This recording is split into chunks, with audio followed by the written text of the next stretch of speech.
Princess Bedtime Stories.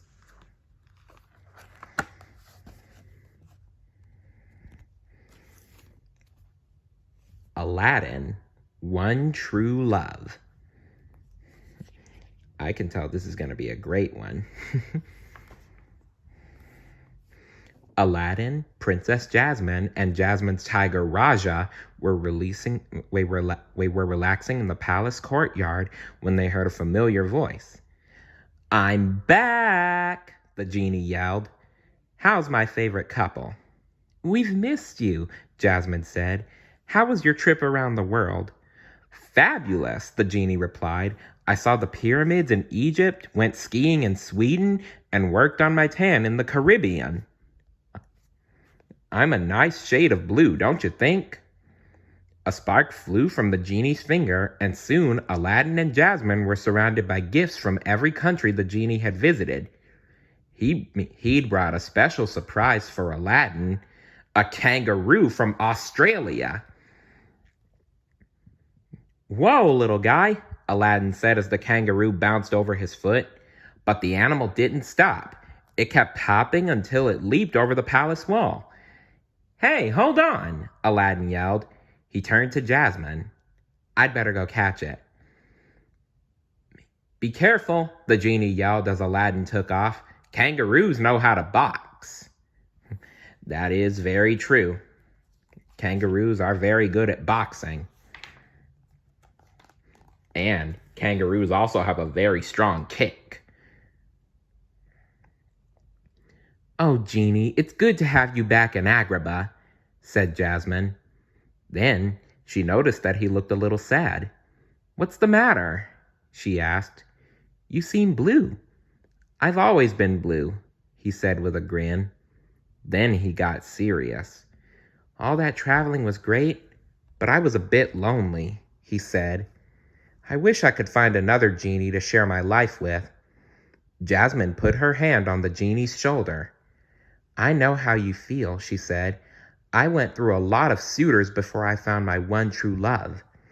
The princess began to tell the genie her story. "I told my father that I wanted to marry for love," Jasmine explained, "but the law said that I had to marry a prince. No matter what I said, my father wouldn't listen to me. He summoned every suitor he could find to come and court me." "Sounds like you were pretty popular," the genie commented. "Popular? Yes," Jasmine replied. "Happy? No." "Yeah." "At first, I tried to make the best of the situation," Jasmine said. "I knew my father was counting on me. He had the seamstresses make brand new outfits for me. It was fun in the beginning, trying on one beautiful outfit after another." "You must have looked gorgeous, darling," interrupted the genie. "And then, of course, there were the jewels. It all seemed too good to be true, till I met the suitors," Jasmine said with a sigh. "Then I wasn't so excited. First, there was Prince Achu. Or at least that's what I called him," Jasmine continued. "Princess Jasmine," he said. "It's so nice to meet you." The genie laughed. "Was he allergic to you?" he asked. "Not me," said Jasmine. "Just my perfume, the throne room, and everything in the palace. I couldn't take it, so I sent him packing." He sneezed his way out the door.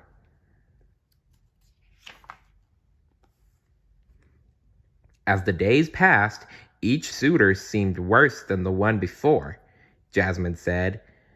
"Next was the one I called Prince Macho. The princess I marry will do all the cooking and cleaning and whatever other housework is needed," he told me. I was shocked. "You want me to wait on you hand and foot?" I asked. "It is important for me to relax," Prince Macho said.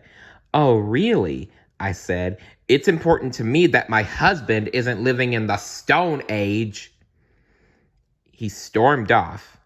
I was happy that he left.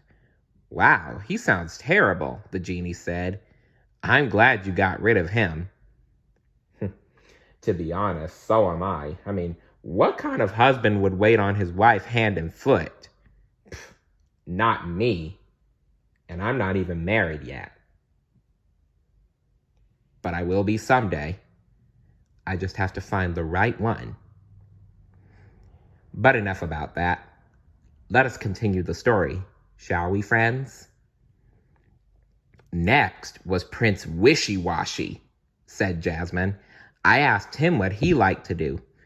Whatever you like to do, princess, he replied. Sounds like a barrel of laughs, the genie said. Jasmine smiled. I asked him what he liked to eat. Whatever you eat, princess, he replied. So I decided to have a little fun. I told him we were having roasted ant pitas with rat hummus for lunch. He turned green and left the room. Princess, I'm shocked, the genie said, laughing. She smiled at him impishly. Well, at least he made up his mind about something. I was very happy with his decision. And we certainly can't forget that stuffy old Prince Ahmed. Remember him from the first movie? He was a jerk. Just when I almost lost hope, I met Aladdin, Jasmine said. He rescued me from an angry street vendor after I took an apple for a hungry child. Then, with your help, Genie, he turned himself into a prince and came to my balcony. Yeah, Al never looked better, the genie said. But it wasn't how he looked, Genie. It was what he said. He told me that he understood that I wasn't a prize to be won, and that I should be able to decide who I wanted to marry. Then he took me on the most wonderful ride on the magic carpet, and true love blossomed. Jasmine smiled happily, then looked over at the genie. He was bawling like a baby. Genie? Genie, what's wrong? The princess asked. That was the sweetest story I've ever heard. The genie said between sobs. Jasmine laughed and became a bit embarrassed. Genie, you can find the same happiness that Aladdin and I share. I just know your special genie is out there. Really? Asked the genie. Yes, really, Jasmine replied.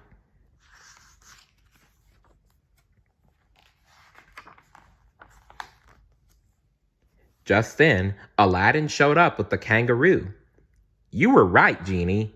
That kangaroo has a strong right punch, he said, holding his arm. No time to talk, Al, said the genie, rushing past. I've got a genie to find and not a thing to wear. What's with him? Aladdin asked Jasmine. He wants what we have, the princess said with a smile. True love. Within minutes, the genie reappeared. He did a quick fashion show for Aladdin and Jasmine. Do I go for the handsome baker look? Or maybe the preppy golfer thing? Or what about a surfer dude with a tood? Which one works best? The genie asked. I think it'd be better if the genie would be himself. That's the best him he can be.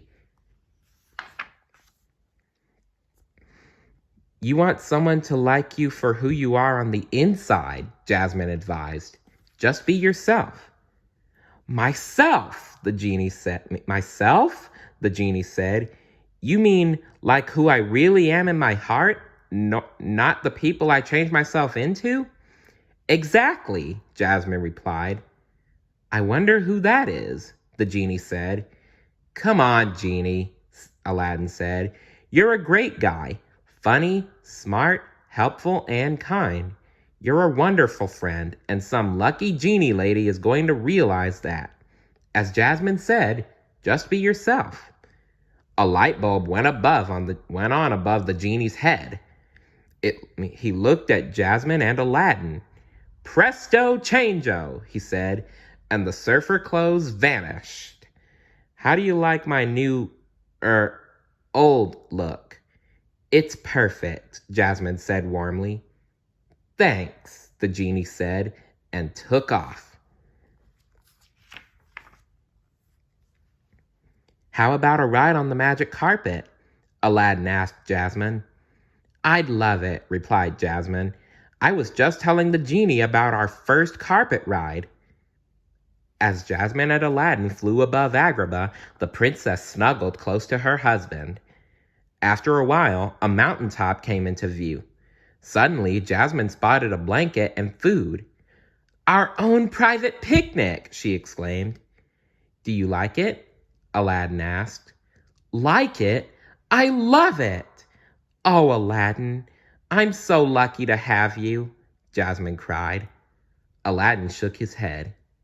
No, I'm the lucky one. They smiled at each other. Soon the magic carpet came to a stop. Aladdin offered Jasmine his hand and led her over to the picnic basket. They are so sweet together. As they enjoyed their sunset picnic, Jasmine thought again about all her annoying suitors. Because of them, she really appreciated the love that she had finally found with Aladdin, and she knew the genie would find his own true love too. The end. Remember, for someone to like you for yourself, you just have to be yourself and not the person they want you to be. So remember, my friends, you are special just the way you are. Always be yourself. See you later. Bye.